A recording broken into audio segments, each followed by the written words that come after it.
আজকে আমাদের আলজমিরা হসপিটালে সুন্দর দুইটা ছেলে বাবু হয়েছে এবং দুইটা মেয়ে বাবু হয়েছে আলহামদুলিল্লাহ। আর না দুইটা টোটাল 24 ঘন্টায় দুইটা ছেলে দুইটা মেয়ে না, আরও দুইটা কালকে ছুটি দিছি না, 24 ঘন্টায় টোটাল 6টা হয়েছে। আর এখন ছুটি দিব হচ্ছে 4টা বাবু, দুইটা ছেলে দুইটা মেয়ে। আসলে একসাথে ছুটি দেওয়া সম্ভব হয় না, নর্মাল ডেলিভারিতে দেখা যায় ভালো থাকলে আমরা সাথে সাথে ছুটি দিই, খুব বেশি সময় লাগে না। যাদের ব্লিডিং কম থাকে তাদের 2-3 ঘন্টা পরেই ছুটি দিয়ে দিই। যাই হোক, প্রত্যেকটা বাবুই ভালো আছে আলহামদুলিল্লাহ। সকালবেলা এই বাবুটাকে নিয়ে খুব টেনশনে ছিলাম। ওর মা ভোর 5:30টার দিকে আসে না, 5:30টার দিকে আসে, তখন আবার আরেকটা ডেলিভারি হচ্ছিল ওটিতে। তো যাই হোক, এটা প্রিম্যাচিওর বেবি, জন্মের সময়ের আগে হয়েছে, 8 মাসই হলো তাই না? 8 মাসই হলো, হ্যাঁ 35 সপ্তাহ কম, আলটিমেটলি 34 সপ্তাহ প্লাস।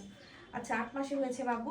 বাবুকে নিয়ে টেনশন ছিলাম যে আসলে ম্যাচুরিটি কেমন থাকবে, এনআইসিতে পাঠাতে হবে কিনা। আলহামদুলিল্লাহ এনআইসিতে পাঠাতে হয়নি এবং খুব সুন্দর মতো হয়েছে। একদম পানি ভেঙে এসেছিল, পানি ছিল না, সিভিয়ার অলিগোহাইড্রোমিনাস ছিল। ইন্ডাকশন দেওয়ার পরে খুব তাড়াতাড়ি প্রোগ্রেস করেছে, মানে 5:30টায় ভর্তি হয়েছে, 9:30টার দিকে মানে প্রোগ্রেস করে বাবু হয়ে গেল আল্লাহর রহমতে। খুব ফাস্ট হয়েছে আলহামদুলিল্লাহ। এবং বাচ্চা একটা কট পেঁচানো ছিল।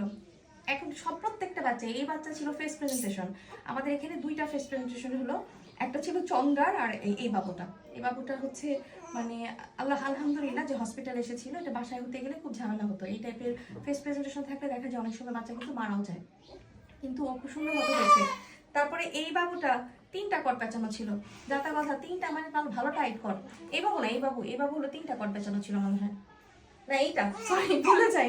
এই বাবুটা পর ইয়াতে হলো না, ভোরবেলার আগে আগে হলো না, হ্যাঁ এইটা 3টা কট পেঁচানো ছিল। একদম একদম আমি 3টা একটা পর একটা খুললাম, মনে হয় যদি ভিডিও করা যেত, কিন্তু ভিডিও করার তখন টাইম থাকে না, তখন আমরা ভিডিও করি না, কি বাবু হয় তাই খেয়াল করি না আসলে। তো যাই হোক, এটা 3টা কট পেঁচানো ছিল, এই বাবু সিঙ্গেল কট পেঁচানো ছিল। আজকে অধিকাংশ প্রত্যেকটা বাবুই আসলে চ্যালেঞ্জিং ছিল, একটা থেকে আরেকটা। আলহামদুলিল্লাহ যে প্রতিটা বাবু ভালো আছে। আসলে সবাই অনেক দোয়া করে, আমি দেখছি দোয়া করে বলে এখানে অনেক প্রিম্যাচিওর বাবুগুলোও ভালো থাকতেছে। আর আমরা আসলে সাহস করে রাখতেছি। আমার মনে হয় যে আমি যে পেশেন্টটা দেখি বলছি, যেমন আপনি পেশেন্টটাকে দেখছি, আমি এই পেশেন্টটাকে যদি আমি আজকে না রাখতাম, আপনার একটা বিপদে পড়তেন না।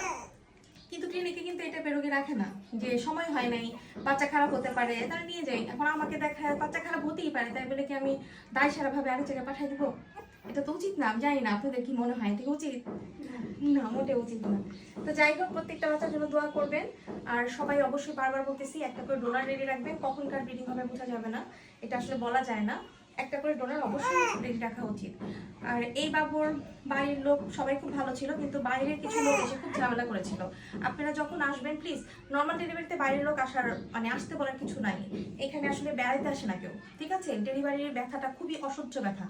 তো যে মা আসে তাকে হেল্প করার থেকে মানে শুরু করে হেল্প না করে কি করে দেখা যায় আপনার এসে ঝামেলা করেন।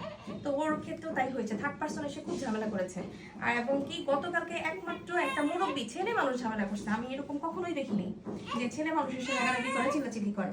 আমরা পেশেন্টকে এটা করবো সেটা করবো এটা করবো, অনেক কথা।